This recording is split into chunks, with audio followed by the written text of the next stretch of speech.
വളരെ സന്തോഷമുണ്ട്.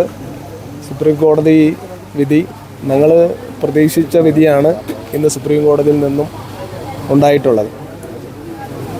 മാർച്ച് മാസം 2023 21-ാം തീയതി ഹൈക്കോടതിയിൽ എന്നെ അയോഗ്യനാക്കി. ഇപ്പോൾ കോൺഗ്രസിൻ്റെ നേതാവാണ് തെരഞ്ഞെടുപ്പ് കേസ് കൊടുക്കുന്നത്. തെരഞ്ഞെടുപ്പ് കേസ് കൊടുക്കുമ്പോൾ അദ്ദേഹം രണ്ട് കാര്യങ്ങളാണ് പ്രയറായിട്ട് ആവശ്യപ്പെടുന്നത്.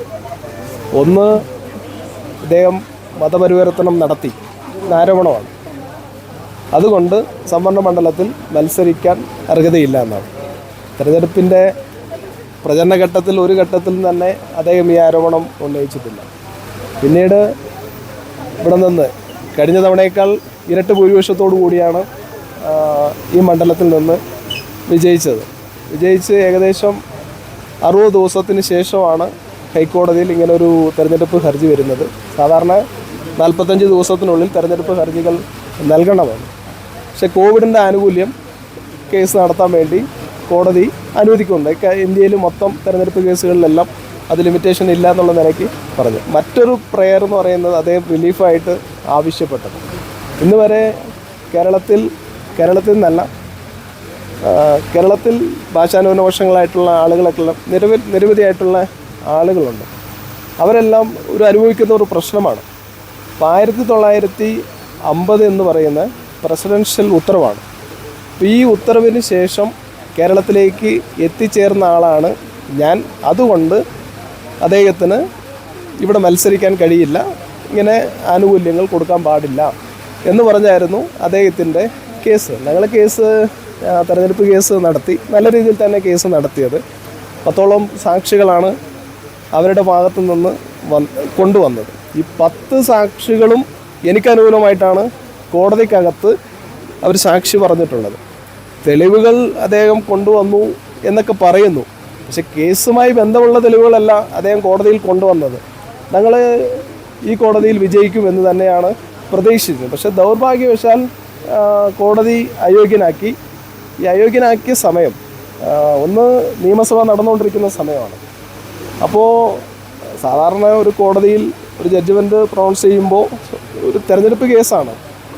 അപ്പോൾ ഒരു ഡേറ്റൊക്കെ വെച്ച് ഇന്നിപ്പോൾ ജഡ്ജ്മെൻ്റാണ് എന്ന് പറഞ്ഞിട്ടാണ് സാധാരണ ജഡ്ജ്മെൻറ്റ് പുറപ്പെടുവിക്കാറുള്ളത്.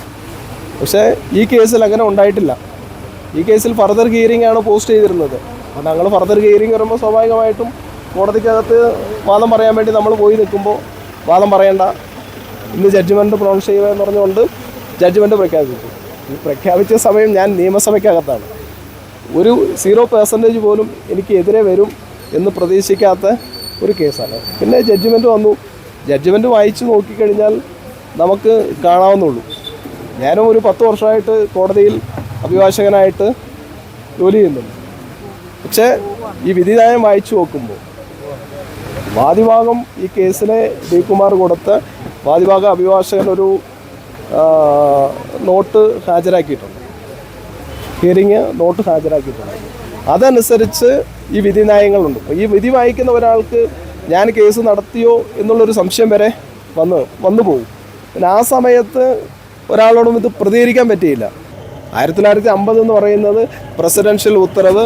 അന്ന് ഇന്ത്യ രാജ്യത്തിൻ്റെ അകത്ത് ഏതൊക്കെ ജാതികൾ ഏതൊക്കെ വിഭാഗത്തിലാണ് എന്നാണ് ഉത്തരവ് പുറപ്പെടുവിച്ചിട്ടുള്ളത്. പക്ഷേ കേരളം രൂപീകരിക്കപ്പെടുന്നത് 1956 ഞാൻ 49 എൻ്റെ ഗ്രാൻഡ് പാരൻസ് ഇവിടെ എത്തിയതിൻ്റെ തെളിവും കൊടുക്കുന്നു. എൻ്റെ അച്ഛൻ ഇവിടെ ജനിക്കുന്നു, എൻ്റെ അമ്മ ഇവിടെ ജനിക്കുന്നു, ഞങ്ങൾ മക്കളെല്ലാം ഇവിടെ ജനിക്കുന്നു, ഞങ്ങളുടെ മക്കളും ഇവിടെയാണ് ജനിക്കുന്നത്. അപ്പോൾ സുപ്രീം കോടതിയിൽ പോയപ്പോഴത്തേക്കും സുപ്രീം കോടതി ചോദിക്കുന്നു, 75 വർഷമായി ഒരു സംസ്ഥാനത്ത് നിലനിൽക്കുന്ന ആളുകളാണ്, എങ്ങനെ അവരെ മറ്റൊരു സംസ്ഥാനത്തിൽ നിന്ന് കേരളത്തിൽ എത്തി എന്ന് ചോദിക്കാൻ കഴിയുമെന്നാണ് സുപ്രീം കോടതി ചോദിച്ചത്. പിന്നെ ഒരു മതപരിവർത്തനം നടത്തി എന്ന് ആരോപണം ഉന്നയിച്ചാൽ പോരാ, സാക്ഷിമൊഴികൾ ആരെങ്കിലുമൊക്കെ പറയണേ, തെളിവുകൾ കൊടുക്കണ്ടേ. ഈ കേസിൽ കൊടുത്തിട്ടുണ്ടല്ലോ, അവർ കേസിൽ പ്ലൈൻ്റായിട്ട് കോടതിയിൽ ഹാജരാക്കിയിട്ടുണ്ടല്ലോ. അതുമായി ബന്ധപ്പെട്ടുള്ള ഒരു കാര്യങ്ങളും ഇതിനെ സാധൂകരിക്കുന്ന രീതിയിലുള്ള തെളിവുകളൊന്നും കോടതിയിൽ കൊണ്ടുവന്നിട്ടില്ല. അതുകൊണ്ട് തന്നെയാണ് സുപ്രീം കോടതി ഇന്ന് പറഞ്ഞിരിക്കുന്നത് ഹൈക്കോടതിയുടെ വിധിയിൽ പിഴവ്